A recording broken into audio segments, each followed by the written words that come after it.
You know, it's been interesting having sort of my own personal Casey Donahue Film Festival. What it feels like Casey is grappling with is what most people are grappling with, which is sort of existential frustration. In Drips, you can see sort of the slow mounting tension of Casey's frustration. I would imagine that a lot of people who made Channel 101 films might have been bullied as young people, just because that's why they're making these films now. We go forth to I Am the Devil. Now we're seeing an angrier Casey. You see him dealing with the classic struggle of our time, a really angering, frustrating boss. I mean, all the things that we struggle with, that I as a psychologist and a therapist see my patients struggle with, he's bringing to each of these films. The one thing that jumps out to me about him is he sort of feels like a white hipster Deepak Chopra who kills people.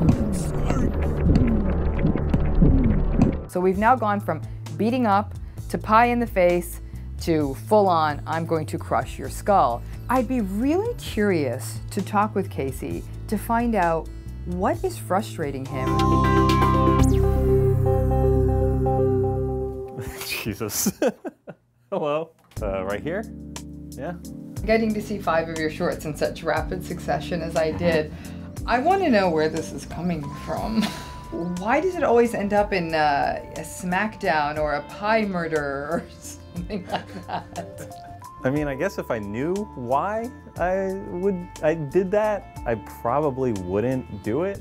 That's beautifully put. I agree. I think it's just like out of frustration is where like these more violent endings come from. What are you frustrated with? Life, everything, yeah. I guess. I don't know. Champions of the World, and the one with the plastic figure. Hawaiian Feeling. Yes. I almost felt like the men in all of those films were rendered ineffectual.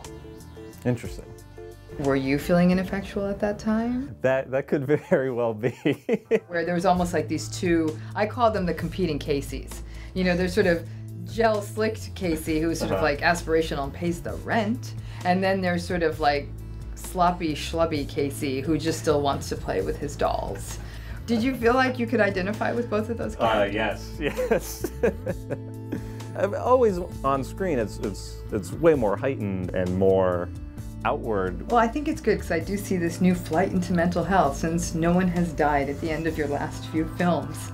How you use film to take all that flotsam and jetsam that's floating around in your brain from heartache to vulnerability and shove it into 5 minutes at a time. It's cheaper than therapy.